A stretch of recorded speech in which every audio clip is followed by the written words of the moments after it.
I'm currently on the phone with Dave Birk. He's another musician that reached out about the current interview session. So I'm going to go ahead and give him the chance to introduce himself. Hey, Alex, thanks very much. This is Dave Birk. I am a musician, multi-instrumentalist, songwriter. I do tech stuff as kind of a day job, but I really love the creative arts process and songwriting, and especially. I've been writing music for over 30 years now. I've got a few albums out, both my own projects and some co-writing opportunities. I've got music in theater and video, and just love the whole process. And I'm also a big supporter of local musicians here in the Twin Cities where I live. Awesome. Very cool. We will definitely get into all of that. But I always like to go into some detail and figure out how somebody got into music to begin with. So tell me about what it was like for you when you first encountered music and how that impacted your life. Sure. Well, the story is from my mom that I was humming along with her singing before I could talk. So I think it just kind of came a little bit through the family that way. My mom and her sisters had a chance to open for Porter Wagner back in the day down in Missouri. And I think just kind of being around musicians and hearing music all the time, it came pretty naturally to me. Also, our church had a very, very strong music program, and I grew up in a small town that had lots of arts opportunities. So I kind of grew up with that. And then as I took piano lessons, I found myself starting on the lesson and then kind of branching out and trying to write my own stuff. That kind of spawned the songwriter in me.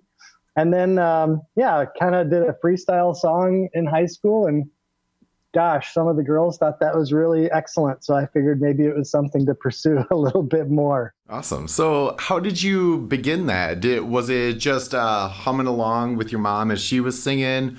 Or did you kind of look at instruments and figure one that you wanted to play? Yeah. So the humming part was before I even consciously knew anything about music.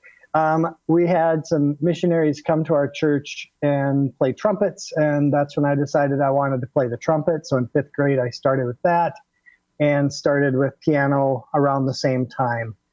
It wasn't until my 20s, actually, that I taught myself how to play guitar, bass, and drums.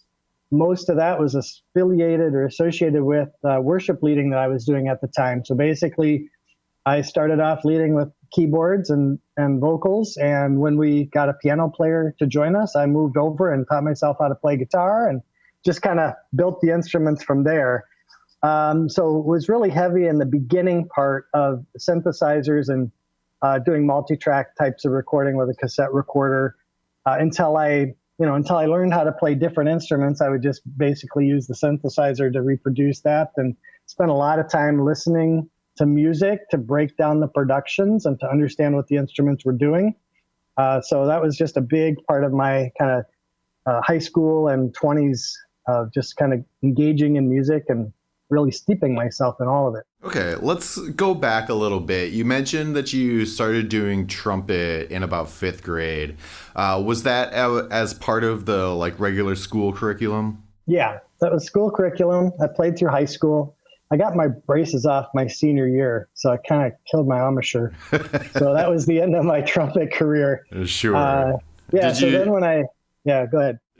Just to kind of round that out, so that would have been like concert band. Was it jazz band as well? No, I didn't do jazz band. I was mostly a vocalist. So I did like a Pepper's pep band kind of thing. But my main instrument is voice. So I started singing solos when I was like 6 or 7 years old at church, and then sang all the way through the school years. I was in male chorus and our performing swing choir and concert band. So I was mostly a vocalist and then also musical theater. Okay, perfect. So tell me about, so you mentioned piano there. Where I'm going with this question is, once you kind of figured out and got comfortable creating the music for the voice that you wanted, how did you begin the songwriting process? You mentioned you were doing multi-track recording on cassettes. How did you figure out the type of music that you wanted to create? So a lot of my influences were kind of late 70s, early 80s pop, like the Cars and the Beatles, and then the new wave music like Human League and Depeche Mode. So I think a lot of those types of things influenced kind of my thinking about music and what I enjoyed. And so really when I started to write music, it was having spent a lot of time trying to pick out piano parts and things from pop songs and be able to play those and using those as a starting kind of reference point for what I was writing, not instinctively kind of stealing chords, but just kind of knowing chordal patterns and different opportunities. And, oh, that's a unique interval and those types of things. So that's kind of really where I focused. And I just, yeah, that's a great question as far as like the genre or kind of how I thought about music. A lot of it was just kind of stream of consciousness singing, starting with a melody and lyrics, and then kind of building and architecting the song around that based on what I thought the lyrics and melody needed, which kind of spread me out across a lot of different genres, quite honestly. Okay, so you mentioned stream of consciousness there. How did you kind of pinpoint the like types of messages that you wanted to write about? Obviously, in a stream of conscious kind of environment, you're going to touch base on a very wide array of different concepts. How did you kind of fine tune and decide which ones you like best? Sure. So I think the stream of consciousness ones come along just kind of out of the blue. Like my most recent EP, I've got a song on there called Michael Jackson Is Not Dead. And seriously, it just kind of popped out of my head with the melody. And in other times, it's like wanting to kind of focus on, and a lot of it's heartbreak and breakups and things like that. So that was kind of in the high school age of when I would like formally think of what do I want to write about. Usually it was dealing with some sort of emotional thing, whether it's, fighting with somebody or a breakup, or looking at the world, and writing about like, why can't we be giving and generous all year long rather than just at Christmas time? So those are kind of different approaches I took, if that makes any sense. Yeah, absolutely. So how did you move that forward? Once you kind of had a group of songs that, you were proud of, did you look at bringing in other musicians, forming a band, or how did you figure that you were going to present what you had created? So I was a huge fan of Prince, and Prince could do everything. So I tried to do everything. I really studied his songwriting, and by then I was learning multiple instruments and really trying to record. And I spent a lot of time, too much time probably, trying to engineer, produce myself, play everything, and got to a point where I realized, I am not going to be at the level that Prince or a lot of people are at. I don't feel comfortable putting this music out. And so I had a friend that I had been following, and he had started to produce other musicians. And after about 3 years, I was like, okay, I'm ready to take this to the next level. So I met with him, and we talked about what kind of sound we wanted. And he brought in musicians, and basically I brought my demos and charts, and we sat there and went through them. And I realized that, hey, I'm going to focus more on songwriting because they could play something that sounded fantastic in a half an hour that took me, hours and hours and hours to just get one part right. So that's kind of really where I focused. And that's what I do today is I really focus on songwriting, and then bringing things to the studio for others to contribute their talents. That's what they're great at. So I try to write great songs. Excellent.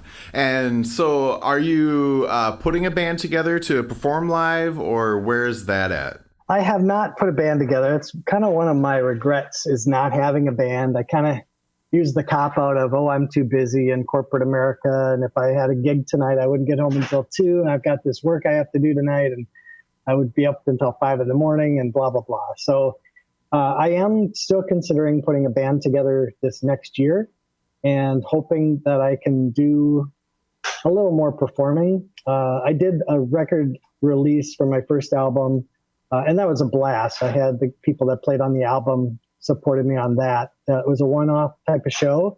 And then I do some house concerts, just acoustic guitar and my voice, and sometimes with my youngest child. So those are kind of my venues at this point. But yeah, I'm looking forward to trying to make a go at it with a band, more of a hobby, less of a big pursuit. Awesome. That's great.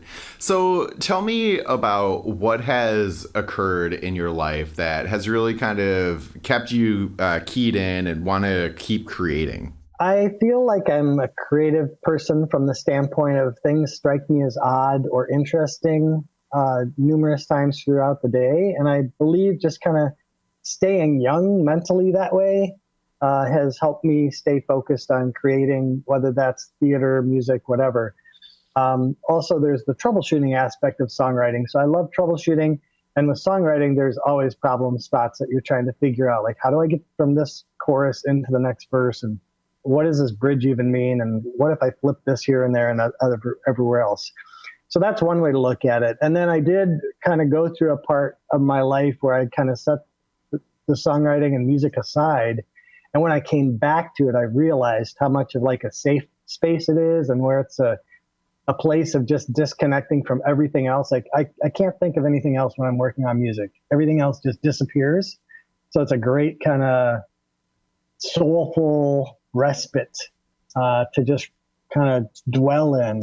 So that's really kind of how I think about staying creative, is just kind of getting to that spot, saying, what can I say that's new, or what's like in my life that's happening, or what am I seeing around me?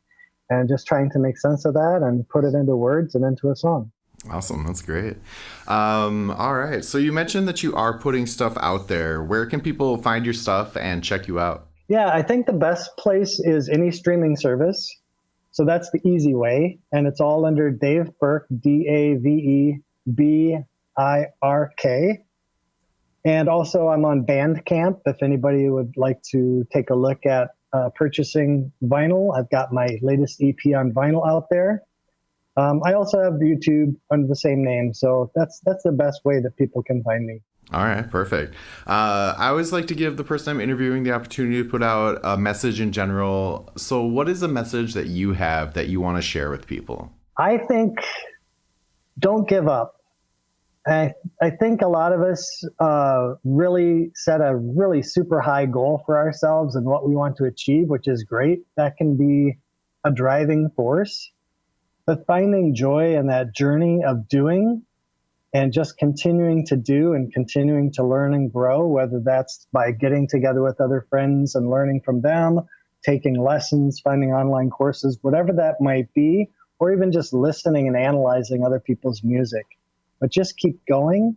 That is very rewarding in and of itself. And I think kind of instills an opportunity to meet other creative people and have conversations and kind of work together through this thing called life together.